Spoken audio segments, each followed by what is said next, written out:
जय श्री हरि विष्णु जी। भक्तों, आप सभी का स्वागत है हमारे चैनल भक्ति अमृत रस में। आज हम लेकर आए हैं पावन वैशाख मास कथा का अध्याय 21, जिसे सुनने मात्र से भगवान विष्णु जी की विशेष कृपा प्राप्त होती है। वैशाख मास को सभी महीनों में श्रेष्ठ माना गया है। इस कथा को श्रद्धा और भक्ति भाव से सुनने से जीवन के सभी कष्ट दूर हो जाते हैं तथा सुख शांति और पुण्य की प्राप्ति होती है। तो आइए पूरे श्रद्धा भाव के साथ सुनते हैं वैशाख मास कथा अध्याय 21। पूजा विधि। सुबह जल्दी उठकर स्नान कर साफ कपड़े पहने, पूजा स्थल साफ करके भगवान विष्णु जी और माता लक्ष्मी जी की प्रतिमा के आगे घी का दीपक, धूप, अगरबत्ती जलाएं और भगवान श्री हरि विष्णु जी को पीले फूल, फल और तुलसी पत्र अर्पित करें और ओम नमो भगवते वासुदेवाय मंत्र का श्रद्धा अनुसार जाप करें। वैशाख मास कथा 21 का श्रद्धा पूर्वक पाठ श्रवण करें और अंत में भगवान श्री हरि विष्णु जी की आरती करें। कथा। श्रुतदेव जी कहने लगे, शंख मुनि और व्यास दोनों बड़े विस्मित हुए। तब शंख मुनि ने पूछा, तुम कौन हो और तुम्हारी ऐसी दशा कैसे हो गई? हे सौम्य, किस कर्म से तेरी ऐसी शुभ बुद्धि हो गई और अकस्मात तेरी मुक्ति कैसे हो गई? यह सब तू विस्तार पूर्वक हमें बताओ। जब शंख ने इस प्रकार पूछ, वह पृथ्वी पर गिर सिर झुका हाथ जोड़कर कहने लगा, मैं प्रयागराज का निवासी एक ब्राह्मण था, बहुत बोलता था। मैं रूप यौवन संयुक्त विद्या पद से गर्वित, धनवान, पुत्रवान, सदा अहंकार से दूषित कुशीद मुनि का पुत्र और मेरा नाम रोचन था। आसन, शयन, निद्रा, व्यवसाय, अप्रक्रिया, लोक चर्चा, ब्याज लेना, यही मेरे व्यापार थे। लोक निंदा से शंका रहित, दम्भ युक्त और क्रूर मेरी किसी के प्रति श्रद्धा नहीं थी। इस तरह मुझ दुष्ट दुर्बुद्धि का बहुत समय नष्ट हो गया। तब वैशाख के महीने में जयंत नाम के ब्राह्मण भगवान के प्यारे वैशाख मास के धर्म सुनाते हुए आए। उस क्षेत्र के निवासी पुण्य कर्मा द्विज से हजारों स्त्री पुरुष, वैश्य, क्षत्रिय, शूद्र प्रातः स्नान कर अविनाशी भगवान का पूजन कर रात दिन कथा सुनने लगे और जयंत कथा कहता था। सब लोग चुपचाप वासुदेव भगवान की कथा में मन लगा वैशाख धर्म में लगे हुए दम्भ और आलस छोड़ सब कथा सुनते थे। मैं उस सभा में कौतुक देखने की इच्छा से जाता था। मेरे सिर पर पगड़ी बंधी रहती थी। मैं सबको नमस्कार कर मुख में पान चबाते हुए चोगा पहने हुए जाता। इस प्रकार सभा में जा लोक चर्चा के द्वारा कथा में विक्षेप करने लगा। मेरी लोक वार्ता से सब श्रोताओं का मन चलायमान हो गया। मैं कभी कपड़ा फैलाता, कभी निंदा करता, कभी हंसता। जब तक कथा समाप्त होती मैं ऐसे ही करता रहता।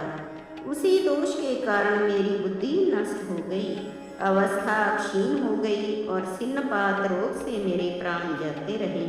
और उसी समय यमदूत पकड़कर मुझे भयंकर नरक में ले गए।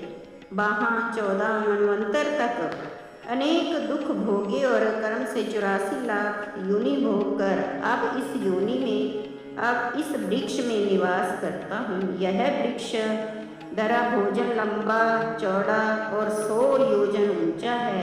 इसमें 7 योजन की इस कोटर में मैं महाक्रूर सर्प की योनि पा निवास करता हूँ। हे विपर, मेरे प्राचीन काल का फल है। इस प्रकार कोटर में निराहार निवास करते हुए मुझे 10 सहस्त्र बीत गए हैं। दैवलोक से आपके मुख कमल से निकली कथा को चक्षु गोलक से सुनने से मेरे सब पाप दूर हो गए हैं और सर्प की योनि छोड़ दिव्य देह धारण कर हाथ जोड़कर नमस्कार कर आपकी शरण में आया हूँ। हे मुनि, उत्तम, मैं नहीं जानता हूँ कि आप कौन से जन्म में मेरे बंधे हुए हो। मैंने कभी भी उपकार नहीं किया, फिर सज्जनों का संग मुझे कैसे मिला, कैसे हुआ। समान चित्त वाले दयावान साधु परोपकार में लगे रहते हैं, इनकी मित कभी अन्यथा नहीं होती।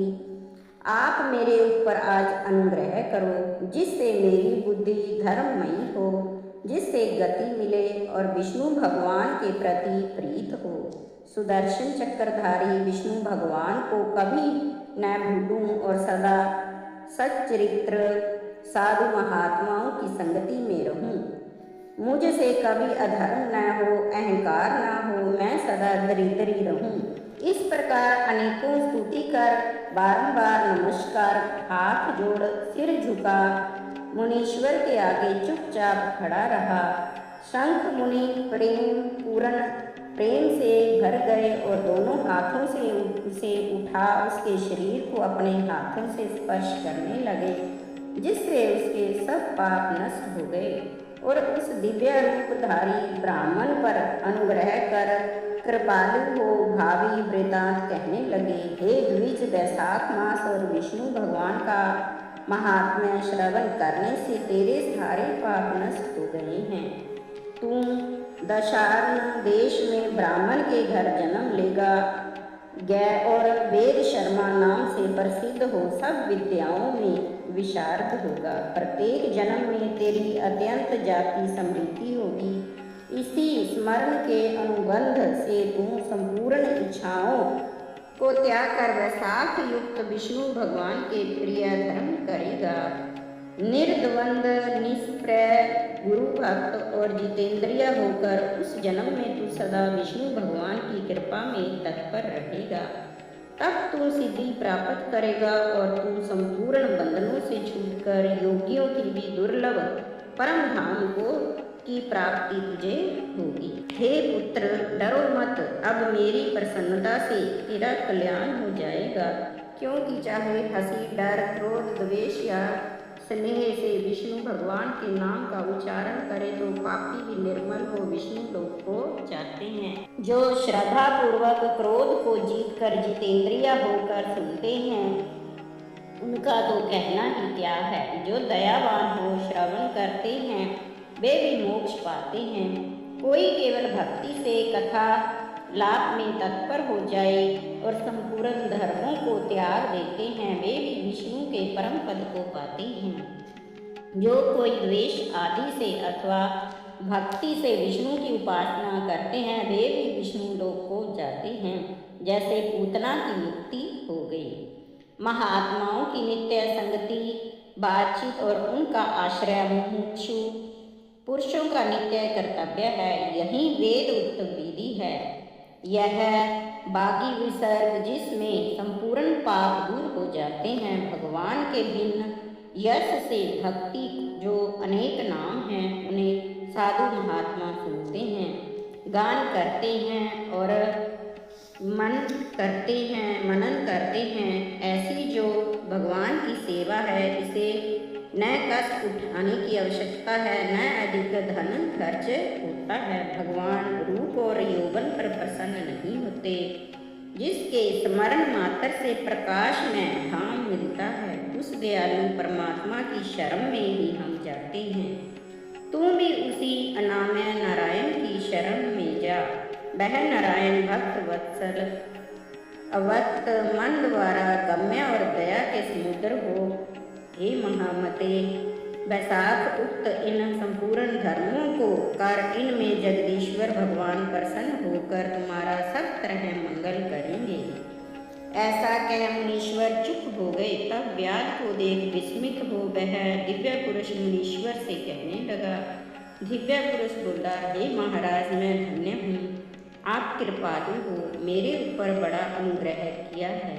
आपकी कृपा और मेरे पूर्ण भाग्य उदय से मेरी दुष्ट योनि जाती रही और उत्तम गति मिली। ऐसा कहकर वह परिक्रमा दे आज्ञा ले स्वर्ग लोक को गया। हे राजन, तब संध्या हो गई और शंख मुनि व्यास से संतुष्ट हो सायंकाल को संध्या कर राजा, देवता और महात्माओं के अनेक इतिहास सुना तथा विष्णु भगवान के अवतारों की देखी और सुनी कथा सुना। रात्रि के शेष भाग व्यतीत कर ब्रह्म मुहूर्त में उठे और चरण धो मौन साध तारक ब्रह्मा का ध्यान कर शौच आदि क्रियाओं से निश्चिंत हो सूर्योदय से पहले स्नान कर संध्या वंदना करके सबका तर्पण कर प्रसन्न मन से व्याध को बुला उसके सिर पर प्रेक्षण कर वेद से भी अधिक शुभ फलदायक राम 2 अक्षर का मंत्र विष्णु भगवान का प्रत्येक नाम वेद से भी अधिक शुभ फलदायक है और ऐसे अनंत नामों से अधिक विष्णु सहस्त्र नाम है। उन सहस्त्र नामों से भी अधिक राम नाम है। इससे हे व्याध तू निरंतर इस राम नाम का जाप कर और हे व्याध मरण पर्यंत इन्हीं धर्मों को करता रहे। इससे तेरा वाल्मीकि ऋषि के कुल में जन्म होगा और तुम वाल्मीकि नाम से संसार में प्रसिद्ध होगा। व्याध को इस प्रकार समझा बुझा आप दक्षिण दिशा को चले गए। व्याध भी परिक्रमा दे बारंबार नमस्कार कर थोड़ी दूर तक पीछे गया, फिर उनके वियोग में हाय हाय कर रोने लगा। जब तक नेत्रों से ओझल न हुए तब तक शंख मुनि को देखता रहा। फिर हृदय में मुनि का ध्यान करता हुआ कठिनता से रुका और वन को स्वच्छ कर उस मार्ग में प्याऊ लगाया। अत्यंत योग्य इन वैशाख धर्मों को करता रहा। वन के कैथ बनस जामुन आम आदि के फल बालू का बिछोना और छाया आदि से मार्ग के श्रांत पथिकों को श्रम दूर करने लगा। प्रातःकाल स्नान कर रात दिन नाम जपा करे। ऐसे व्याध का जन्म पूर्ण कर उसने वाल्मीकि ऋषि के घर जन्म लिया। उसी सरोवर में क्रीनु नाम के कोई मुनि दुस्तर तप करते थे, जिन्होंने बाहरी सब काम छोड़ दिए थे। उनके शरीर पर बहुत काल में सर्प की बंदी बन गई थी। इसी हेतु उन्हें वाल्मीकि ऋषि कहने लगे। फिर तप के अंत में जब क्रीनु ऋषि के कानों में स्त्रियों के प्रिय शब्द सुनाई देने लगे तब तो उनका चित्त चलायमान होने लगा और एक भील जाति की स्त्री को लाभ वाल्मीकि नामक पुत्र उत्पन्न किया। हे राजन, ये वाल्मीकि संसार में बड़े यशस्वी और विख्यात हुए। इन्होंने मनोहर छंद में राम कथा रचकर संसार में प्रसिद्धि की। यह राम कथा सर्व कर्म बंधनों को काटने वाली है। श्रुतदेव जी बोले, वैशाख के महात्म्य को देखो, थोड़े देने पर बहुत फल मिलता है। इसी प्रकार व्याध को जूतों का दान करने से दुर्लभ ऋषित्व प्राप्त हुआ। जो कोई रोमांच उत्पादक इस पापनाशक आख्यान को सुनेगा और औरों को सुनाएगा, उसका जन्म संसार में फिर नहीं होगा। भक्तों, आशा करते हैं कि आपको वैशाख मास कथा अध्याय 21 अवश्य पसंद आया होगा। भगवान विष्णु आपकी सभी मनोकामनाएं पूर्ण करें और आपके जीवन में सुख शांति एवं समृद्धि प्रदान करें। वीडियो को लाइक करें, शेयर करें और चैनल भक्ति अमृत रस को सब्सक्राइब करना न भूलें। मिलते हैं अगले पावन कथा के साथ। जय श्री हरि विष्णु जी, जय माँ लक्ष्मी।